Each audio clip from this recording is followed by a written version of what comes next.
Welcome to the Energy Show. I'm energy journalist Markham Hislop, and the working title for today's show is China's EVs Have Won. Bye bye, big oil. My guest today is Michael Dunne, a former GM executive, and since 2018, the principal of Dunne Insights, providing advisory services on global electric and autonomous vehicle markets across the world. Welcome back to the Energy Show, Michael. Great to be back with you today. We have big things to talk about. We do indeed. And before we get going, I want to set some context here because the probably about 75% of our viewers are in Canada. And this show is aimed at Canadians. We're having a big debate right now about how to respond to Trump's tariffs. And the oil industry has kind of seized the moment and said we need to double oil production to 8 million barrels a day, 10 million barrels a day. We need pipelines, yada, yada, yada. What we're going to talk about today, which is the electrification of transportation globally driven by China, is a direct threat to that. It's a direct, 45% of global oil demand is road transport. If you electrify it, oil demand drops a lot. And it's really important that people in North America understand just how fast this is happening, driven by China. You're there all the time. Maybe for viewers who don't know you, Michael, give us a little bit of your background and what you're doing in Asia right now around EVs and electric transportation. Right. I'm a native of Detroit, Marco, but my second home for most of my adult life has been Asia. That's China, Thailand, Indonesia, Vietnam. I live there. I work there. I speak Chinese, Thai, and Indonesian. So I feel like, yes, I have two homes here in North America and when they're over in Asia. Used to be that one looked at North American trends in vehicle demand as the benchmark for the world. Right. But that's no longer the case. China today the car market is 50% larger than North America's. And what are they buying? Half of their new cars sold last year were electrics. So just as the rest of the world used to, like it or not, have to follow the US and Canada, today we better wake up to new realities that China is the largest producer of vehicles, the largest consumer of vehicles. And what are they buying? Electrics. That's definitely now having a knock-on effect in Europe and the rest of the world, except for here in the United States so far. I saw the numbers for last year. It was like 53% of all vehicles in China had a plug. And the forecast for this year varied a lot. They were, I think, 65%-ish, maybe, but some were higher. What's your take based on where things stand today, the percentage of vehicles sold in China that will have a plug? This year and going forward, the pace seems to be accelerating. If we look back historically, in 2020, EVs, plug-in vehicles, were only 6% of new sales. 4 years later, it jumped to, let's call it half. This year, easily 60%. And that's a mix of pure EVs and PHEVs. But being in China and talking to Chinese consumers, it's like, what car am I going to? I'm definitely going to buy an electric car. Something else is just passé. It's so yesterday, I'm going electric. It's just a question of which brand at what price point. One of the things I want to bring up now is the approach, China's attitude towards electrification. They basically see electric technologies of all kinds, solar, wind, batteries, and so on, as part of their geopolitical push, the Greater China strategy. And the government wants to switch the whole industry to electric. The chairman of BYD said not that long ago, we're going to kill the internal combustion engine. That's our goal. So even though China produces a lot of combustion engine cars today, the strategy is in the not too distant future that they will all be, everything produced in China will be an electric vehicle. Have I got that correct? That's absolutely accurate. And the reason why, we go back to 2014, August, Xi Jinping met with his lieutenants and they put together this master plan to dominate future technologies. And they named them AI, chips, EVs, batteries, and they began to put billions and billions of dollars of investment into that effort, and it's paying off. Now, 10 years later, China is arguably 10x and 10 years ahead of everyone else when it comes to electrics and batteries. So it's clear as day from the Chinese perspective. Not only do they want to dominate the future auto industry globally, But there's also very important implications for other industries like drones, like what do they call it? Low altitude air flight. There's a lot of implications for their dominance in critical minerals and batteries that'll feed into so many industries of the future. This is where we're really vulnerable in Canada and the United States. We're stuck in the mentality of driving our vehicles with gasoline. That's good enough. But the rest of the world is moving on. And if we hope to stay relevant and competitive, we really need to wake up now, Markham, right now, today. Yeah, I don't think. Well, I'll tell you. I have a lot of conversations with people I call oil bros, or they're supporters of the existing oil and gas scenario, and invariably when China comes up, they post some graph or something about how China burns coal, and my response to that is, who cares? It doesn't matter. That's a greenhouse gas emission issue. Mhm. That's not entirely separate, but from within our context, it is entirely separate. Mhm. This is all about industrial policy, the geopolitical strategy, on and on and on. And how they make their electricity doesn't impact any of the things we're talking about.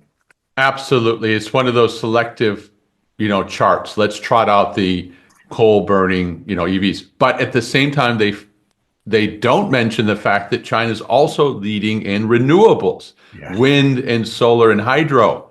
So it won't be long before coal is phased out in China. Then what? Then what are we leaning on as an excuse? Let's not do that anymore.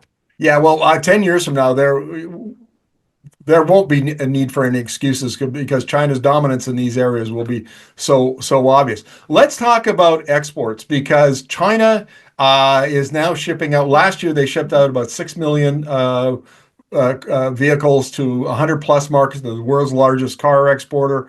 Mhm. And that only makes sense because as they shift to EVs, what they export is very quickly going to be nothing but EVs. That's right. Today, when it comes to exports out of China, the majority are still gasoline powered vehicles. That's largely because state enterprises are sitting on a lot of excess capacity because they don't sell in China anymore. So, yes, today, 75% of it is gasoline. But the trend, I was just in Mexico last week and last month in Spain, and you can see clearly that the consumer is warming up to EVs. EVs and PHEVs are on the ascendancy, and gasoline is sort of seen as, okay, interim, but it's clear China has ambition to totally dominate EV and PHEV markets worldwide. One of the things that struck me when I was going through, and by the way, I need to put in a plug for your excellent newsletter, Done Insights. You can find it on Substack, and I would encourage everyone to become a subscriber because it's just loaded with data and insights from Michael. And so, one of the ones I read, we got the leaderboard, as you called it, the export leaderboard. Cherry, 1.25 million. Who knows? Who has ever heard about Cherry? Right.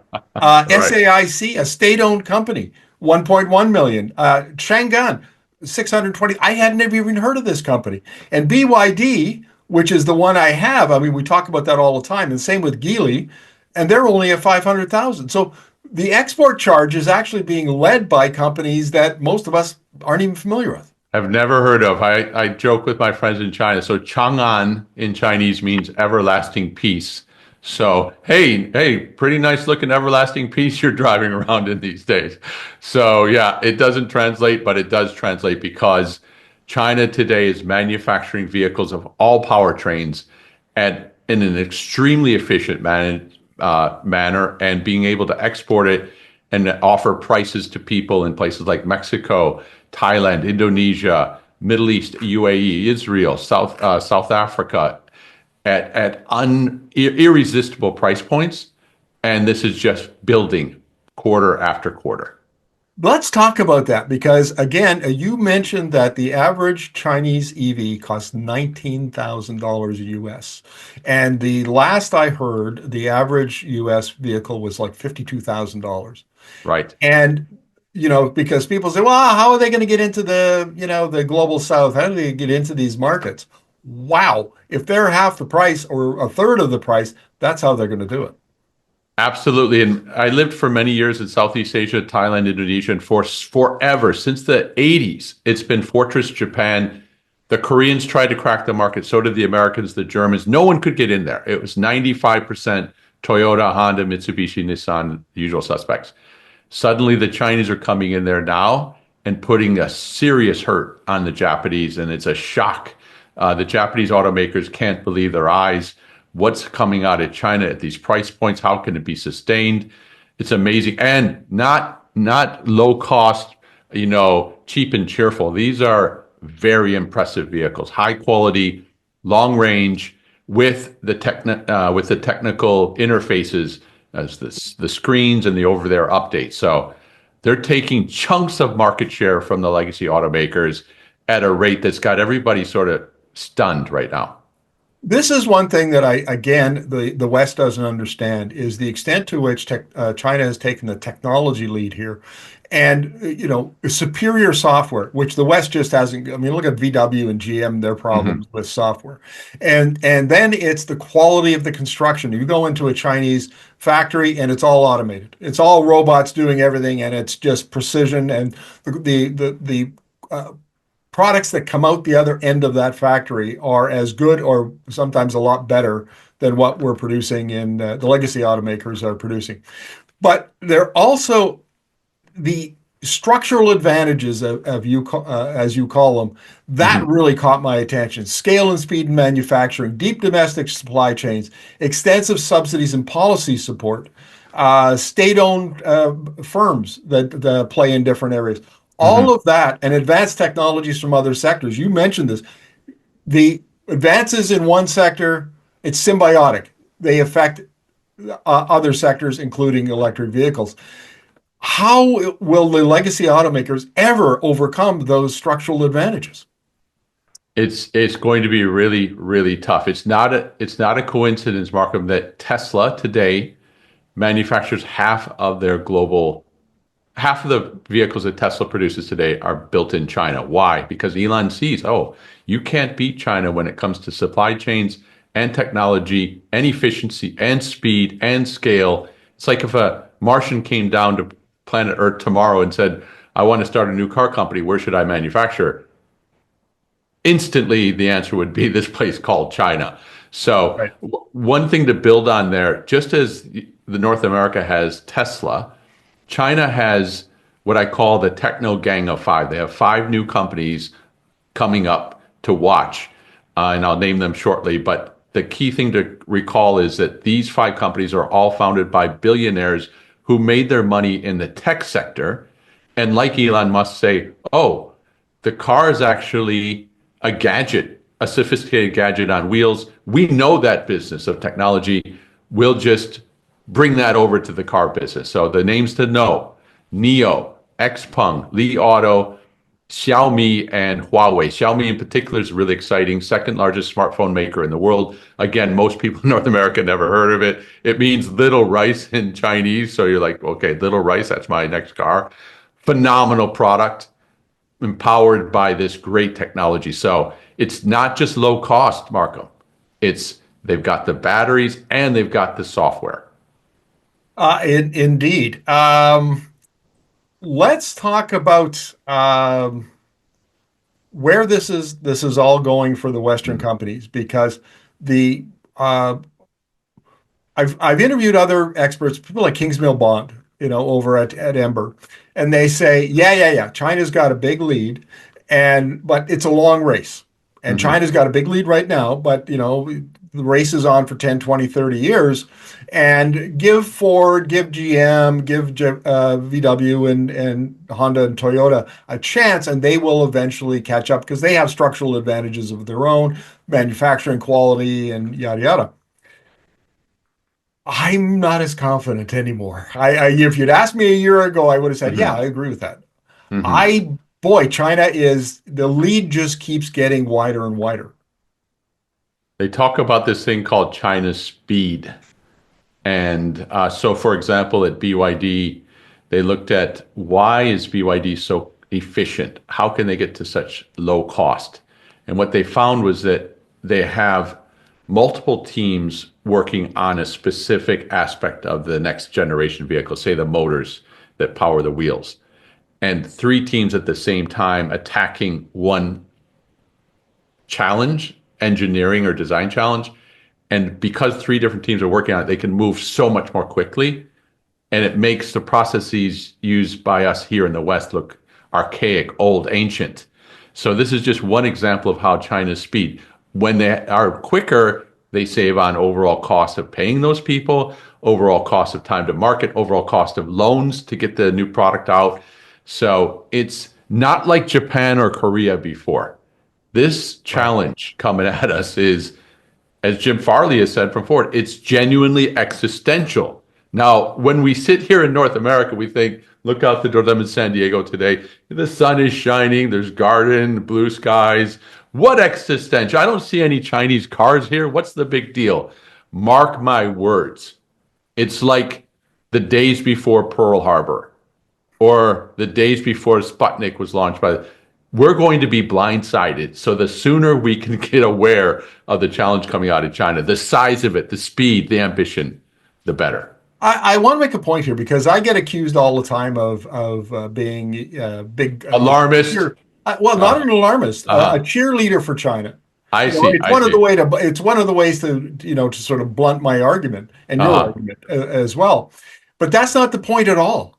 The point here is that the West has been on top for 100 years or more, and it's very clear that China is challenging that. And our lifestyles, our jobs, our wealth, our the comfort that we enjoy is based on the dominance that we've had for 100 years. We're losing it. We're on the verge of losing that, and China taking over and Asia taking over, Mm-hmm. and the West will be on the back foot now. And this is a competitive challenge. And if we don't and this is something I tell the Alberta oil industry all the time, Mm-hmm. you know oil, Mm-hmm. don't know your competition. And because you don't know your competition, that's your hubris and that's your Achilles heel.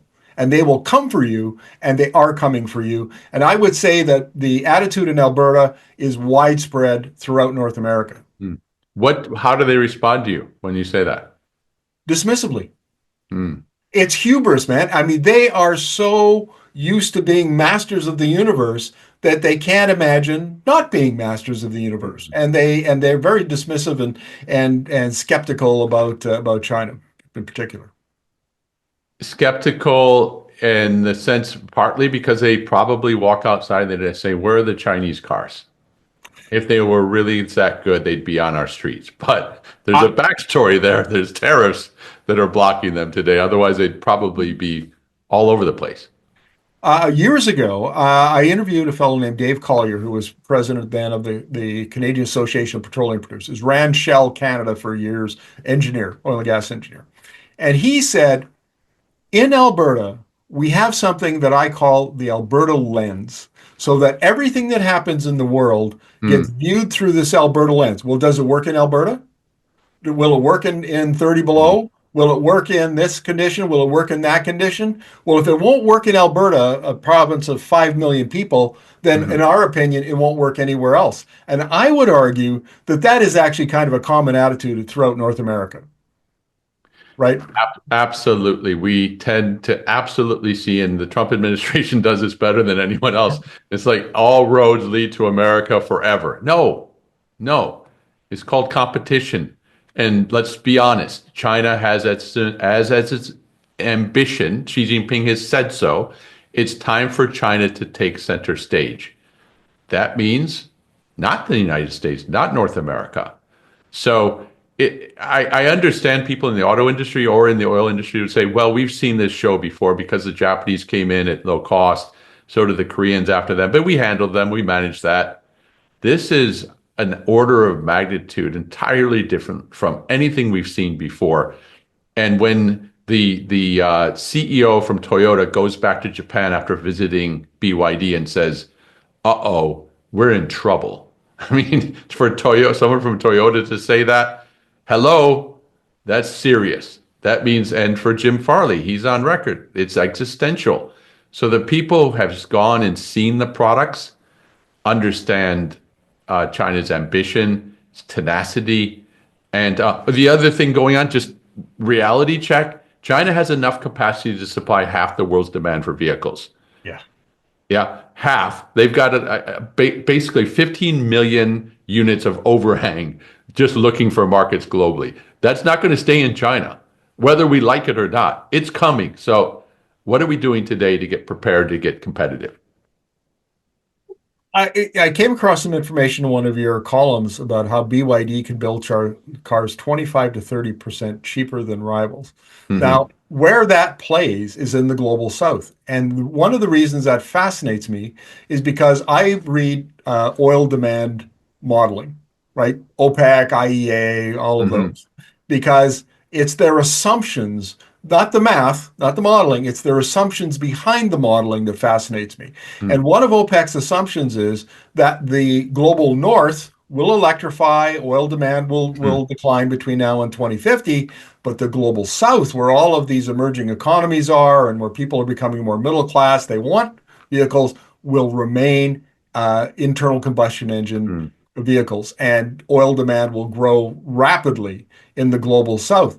Well, all you have to do is look at what China is doing with its, not just its exports, but in smaller markets, it puts in assembly plants. So you send out a flat that turns into, then somebody in wherever in the recipient country puts it together, Hmm. or now companies are actually building local manufacturing plants, like BYD is in Turkey and Brazil and Thailand and all over the place. Yes. And Yes. that isn't just corporate strategy, that is government strategy. It's part of what Kyle Chan calls China's industrial diplomacy. Hmm. And we don't, in the West, we don't get the extent to which the government, the state and the corporation are kind of like this in a lot of ways. And so this is driven by something more than what we're accustomed to thinking about. It's something we haven't seen before, not accustomed to thinking about that let's call it state capitalism. And if we could just spend a moment to talk about how that works, because a lot of people ask me like, hold on, it's a communist country, one party. So they just set out some targets and it all works. They got state enterprises. No, think of it this way. So the leaders in Beijing set targets, they definitely do, and they put candy out there, rewards, money as a bonus for, and then they harness the energies and talents of thousands, hundreds of thousands of entrepreneurs around China, said go, and they all beat each other's brains out, competing fiercely at home to survive and thrive. So you've got this hybrid where the state is setting the direction, funding it with very generous state loans, but you've got very smart entrepreneurs, billionaires making it happen. So we can't think, oh, well, it doesn't look like the United States, doesn't look like Canada. What are they doing over there? They've got a system and it's working. And they've taken on the solar panel industry and completely dominate that. They've taken on shipping industry, drones, steel, one after another, bang, bang, bang. They own it. And now the auto industry is in China's crosshairs. And it's we in the West are, let's be honest, vulnerable. Volkswagen's closing plants. I mean, who thought that would happen in Europe? Yeah. It's on. The one of the points I want to make here is about technology, Hmm. because the battery is at the heart of an electric vehicle. And just over the last month, we've seen first we saw BYD come out with its megawatt charging architecture, which was, at the when it was first announced, I think it was about 3 weeks ago. It was like, oh my God, this is such a revelation. Hmm. And then not 2 weeks later, a week later, CATL, the world's biggest battery company, is at the Shanghai Auto Show, where you probably were, and you Yes. probably saw that now they can charge 5 minutes at 523 kilometers, and which is essentially the performance of an internal combustion engine car. Yes. Yes. It used to be, well, maybe we'll get there in 2030. No, we're there in 2025. Yeah, Whoa.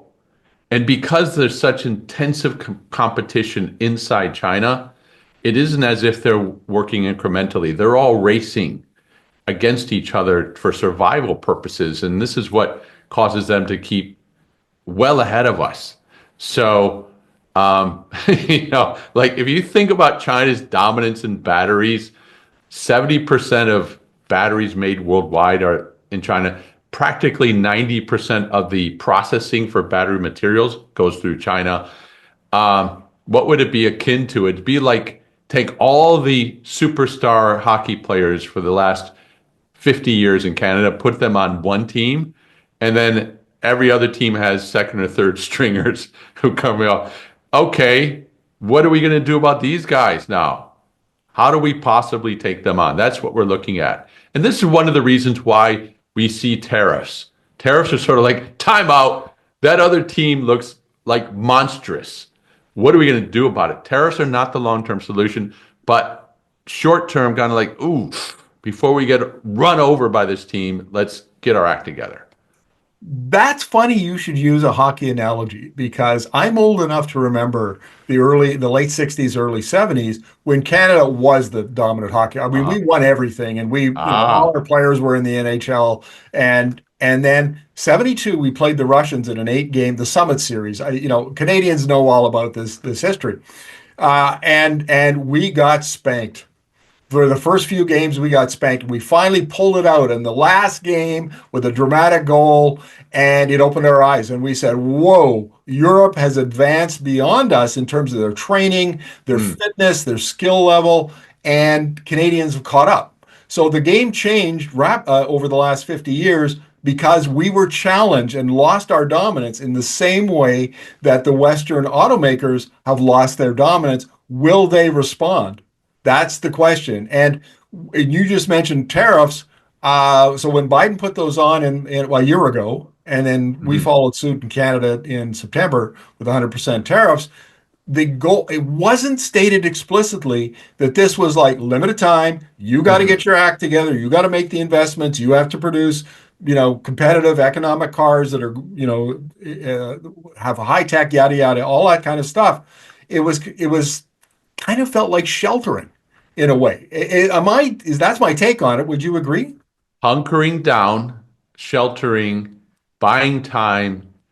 What we need a to use another sports analogy, we need a left jab and a right hook. So the left jab is to the tariffs to keep the other guy at bay for a minute. But we really need that right hook. We need the Detroit Three and Tesla to really focus on innovation and competing, not just in North America, but globally. And this is something we haven't done for a long time. If you look across markets worldwide, Ford, GM, Stellantis have largely withdrawn, retreated from most markets outside of North America. We've shrunk into just selling trucks and SUVs here, making profits on those, but our world is getting smaller and more cocooned. This is not a recipe for long-term success. Let's talk about this. 2 years ago, I interviewed somebody and they said, you know what?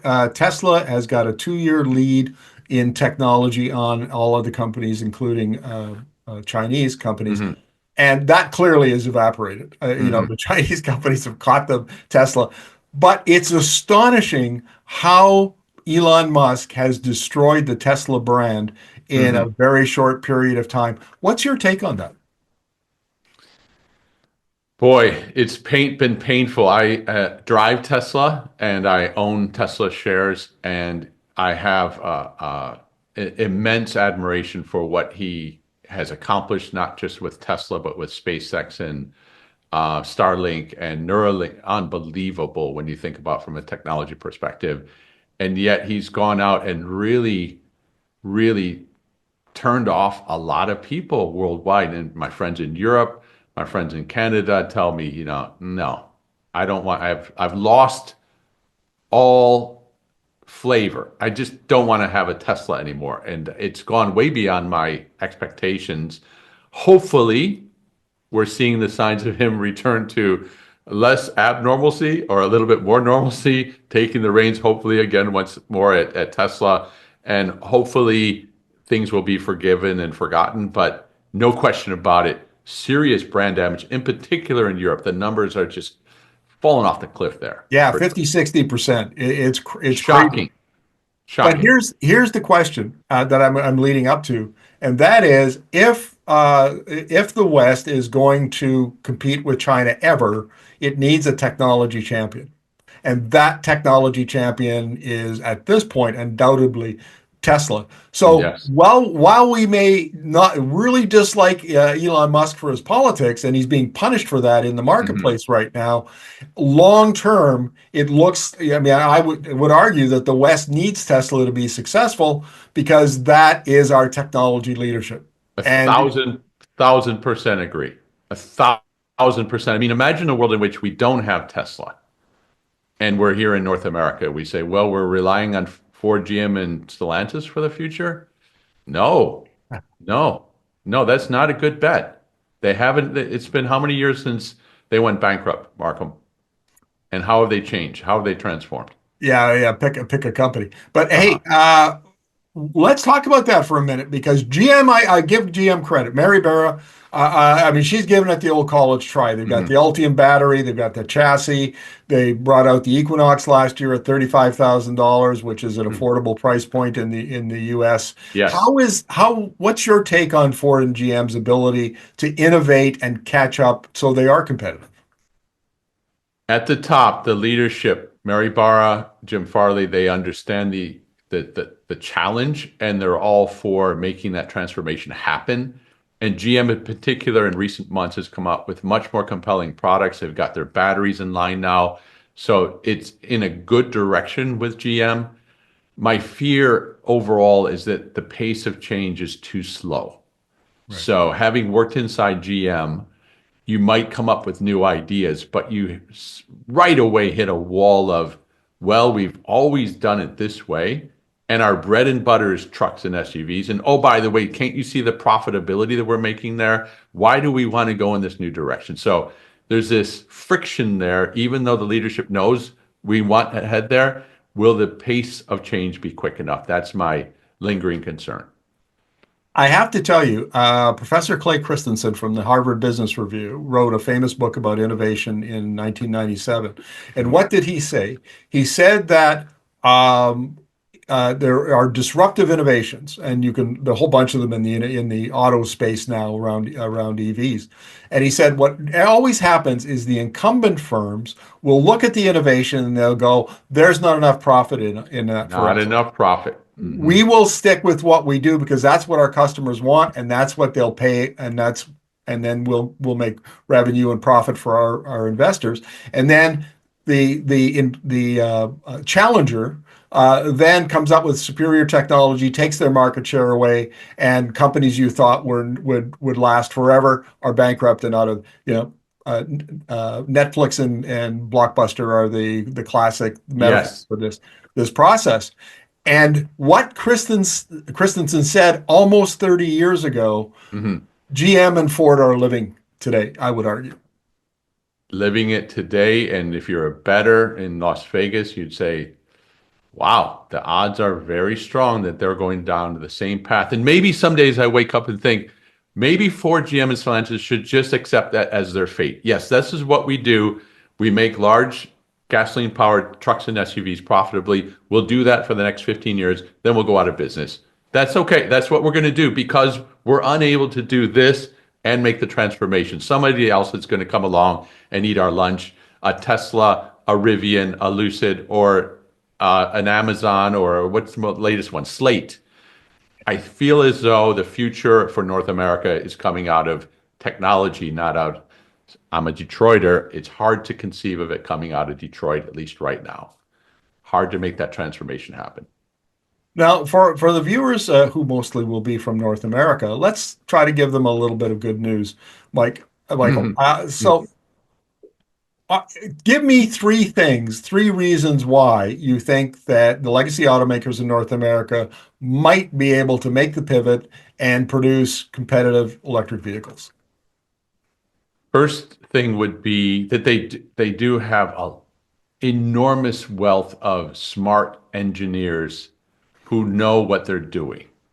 So there isn't a scarcity of that. If you go to another country like Brazil or even Thailand, no, even India, no.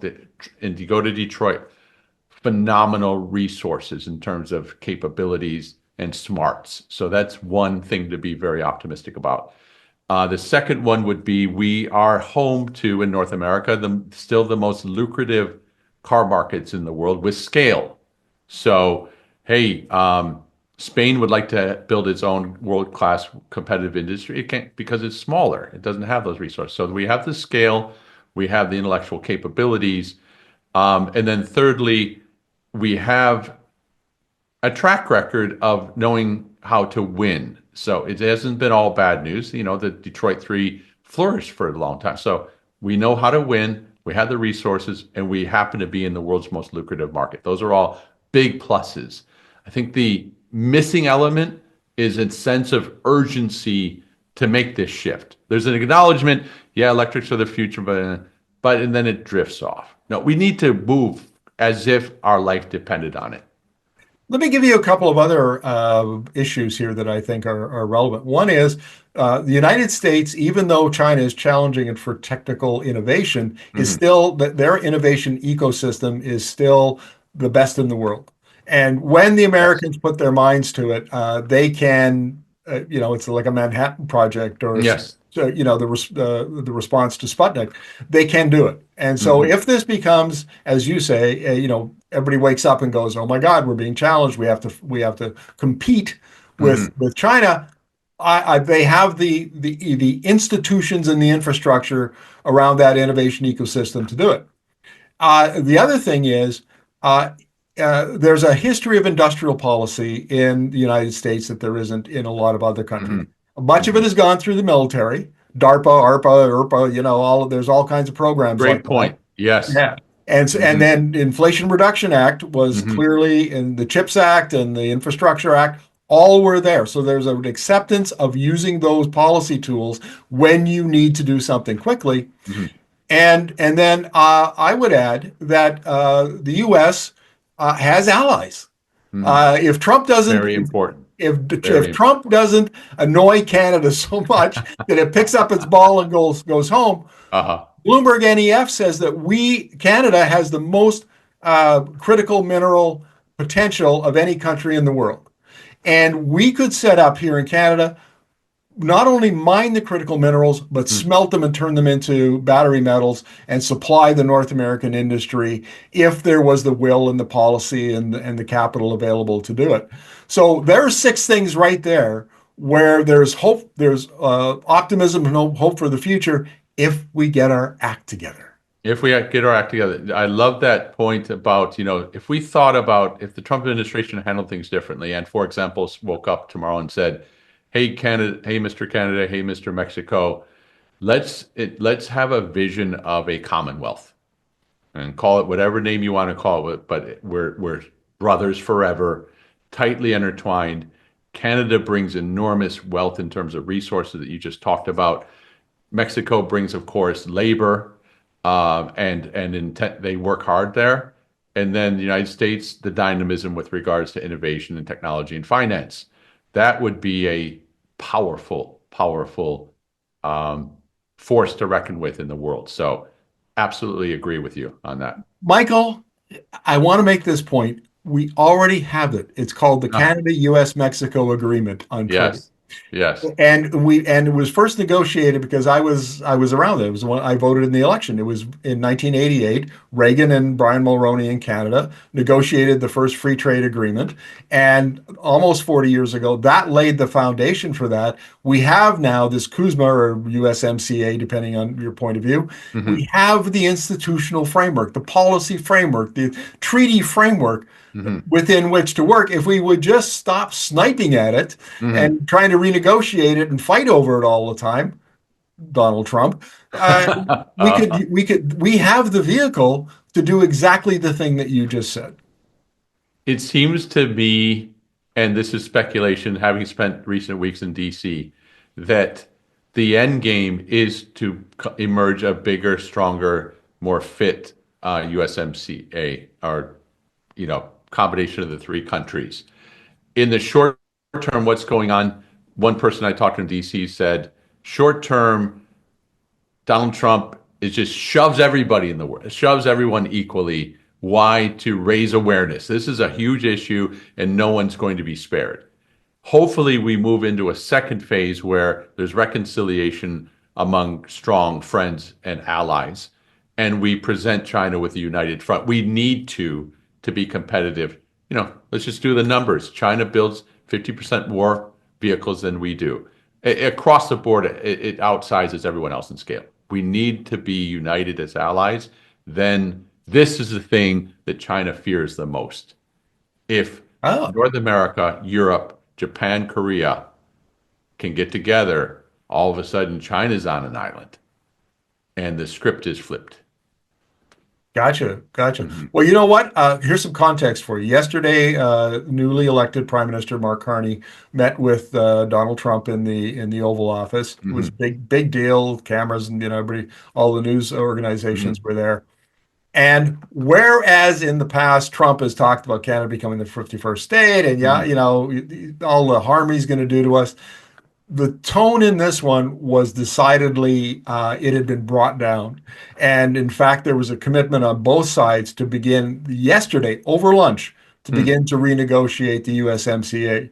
So you may be right. And the problem here, Michael, is that Trump so enraged the Canadian people, Mhm. so enraged us. It's almost like what Musk did with Tesla, Uh-huh.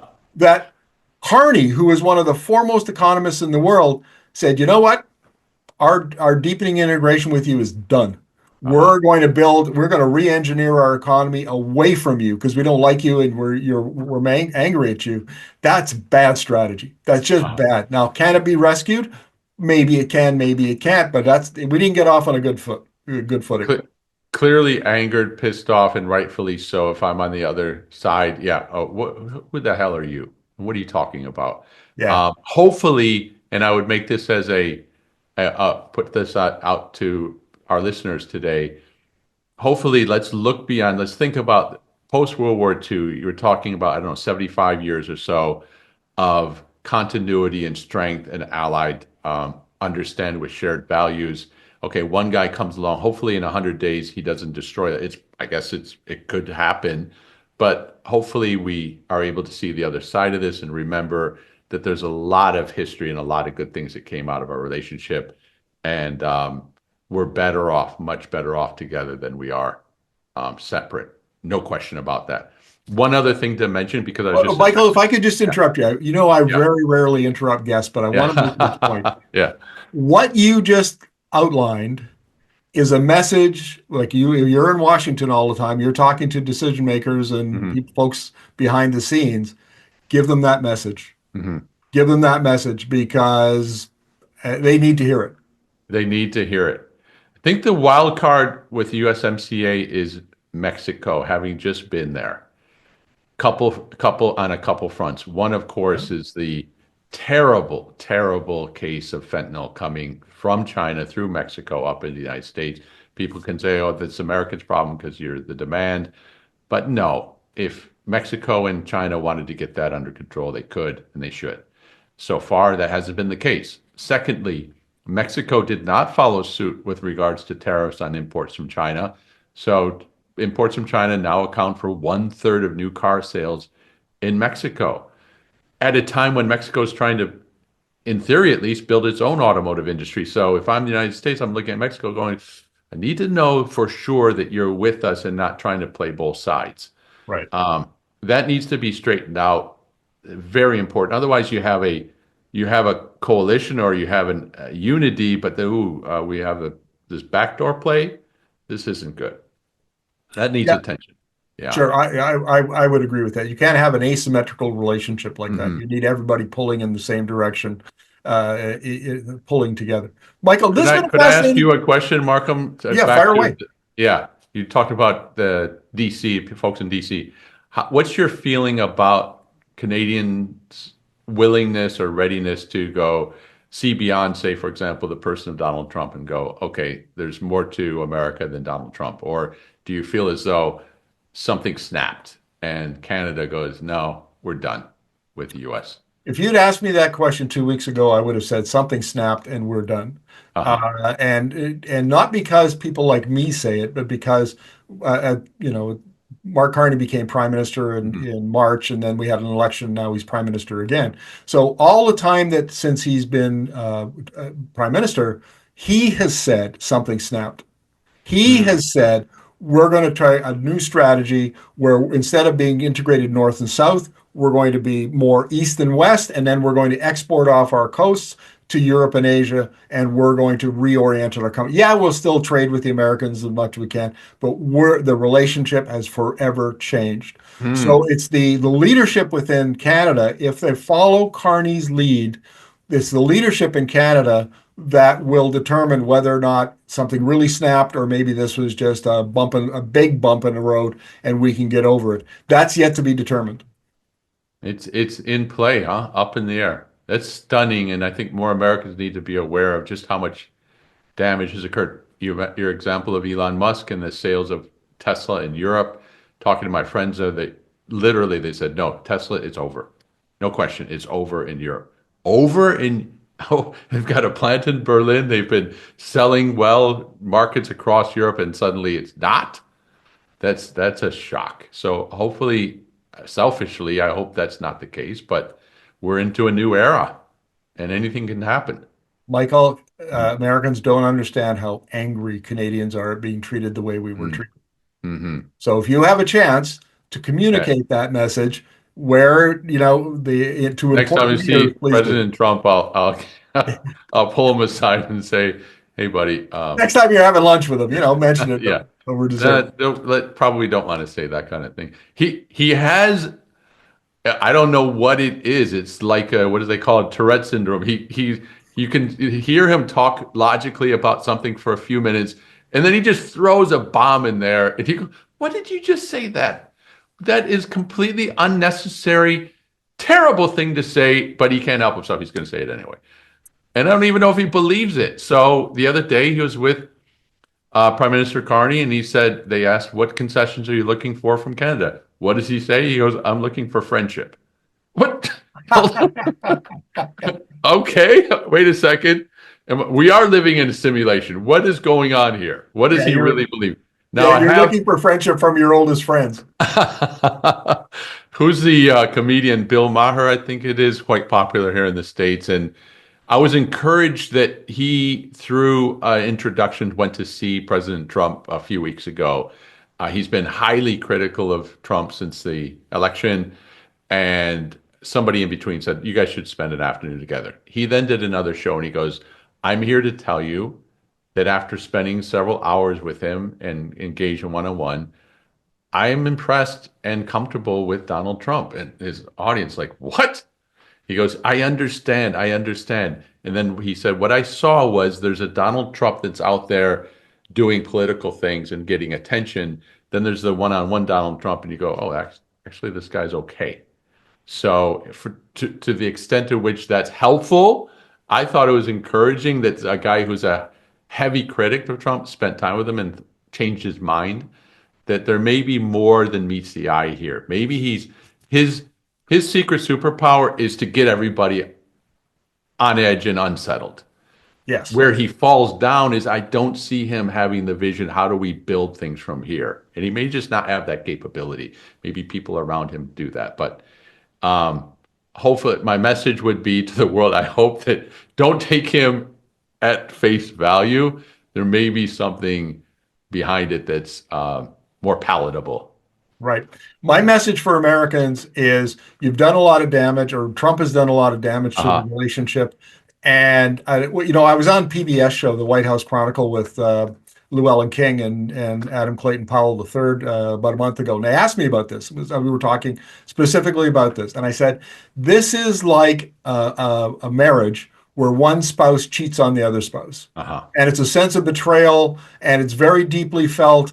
Can the marriage be rebuilt? Well, of Mm-hmm. course, a lot of marriages are rebuilt after Mm-hmm. that happens. Will it be rebuilt? That depends on the spouse who's done the betraying, Mm-hmm. and that from our point of view, that's Trump. And so we'll wait, we'll sit back and see whether or not he follows through and repairs the damage.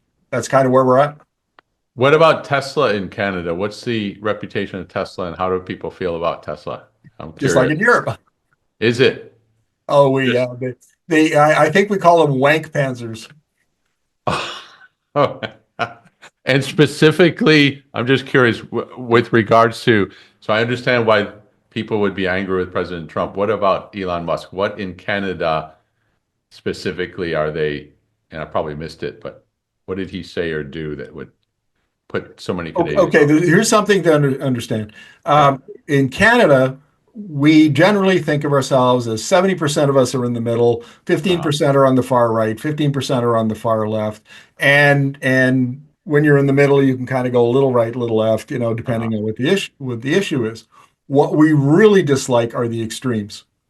And okay. Elon Musk came out, there was did he do a Nazi salute? Didn't he do a Nazi salute? I see. His I see. support for the AFD Uh, in Germany, all of that got big play in Canada. And he is now perceived as essentially a white supremacist Nazi type of do guy. you feel that's this is a rhetorical? Do you feel that's um, accurate Doesn't historically? matter.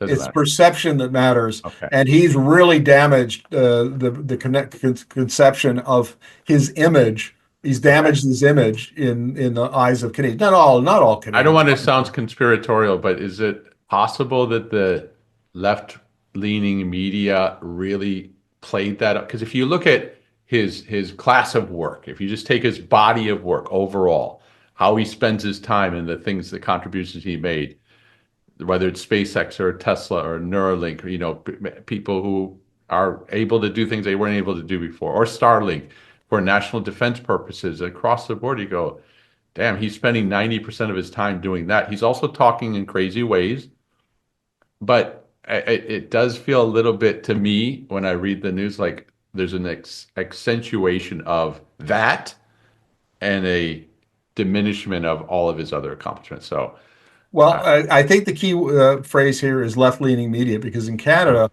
all of uh-huh. our media is owned by corporations, Okay. and a good chunk of it, particularly on the print side, is owned by a New York hedge fund. So there ain't no left-leaning media left in. Okay. If there ever was, there isn't anymore. Uh-huh. And so I can guarantee you, it's not that is not a, that's not a factor in Canadians' perception. Okay. They're watching the videos. They're watching Hmm. social media from the United States and making their opinions based Okay. mostly, I think, on that. And it ain't good. Well, it's So, it's definitely true, but it's so ironic. He loves to say, "Fate loves irony," or "Irony loves fate, fate loves irony." So the people who were his greatest backers before here in the United States, liberals who were concerned about the environment, are his greatest enemies now. You go, wait a second, guys. Are we being manipulated with regards to how we see people in the world? Is there a consistency here? He was the greatest, now he's the worst? Wait a second. well, you know what, Michael? My take on that is that you're responsible for the management of your own public persona, your own brand. Mhm. That's a good And point. That's yeah, true. and so I'm not inclined to see Musk as a victim. If Hmm. he, this has been going on for a while. He knows it's Hmm. been going on, and his response hasn't been great. So Uh-huh. if he was a responsible adult, he would have done a better job of managing how people perceive him, how they see his values, and so on and so forth. So I think he's kind of the victim of his own hubris, to be honest. Okay. Good. Fair point. Yeah, that's probably what's Yeah. going on. Michael, Yeah. thank you very much. Look, man, we got to go, but this has been great, and we're going to stay in touch because we want to have you back. This is such a fast-moving industry, and with China at the forefront of it, that we want to stay on top of it. So we'll be chatting again soon. Right. Let's not, to use a hockey analogy, we're playing with an empty net right now when it comes to the China. We need to play with an empty net, and we're vulnerable, and we got to get our acting gear because we're behind. We got to go get them. I couldn't agree more. We'll communicate that message. Take All care. right. Thank you. Thanks for watching the show. We are on a mission to reach 10,000 subscribers and over 1 million views. If you're enjoying the content, give us a thumbs up, share your thoughts in the comments, and subscribe to our channel. Thanks for being part of our community.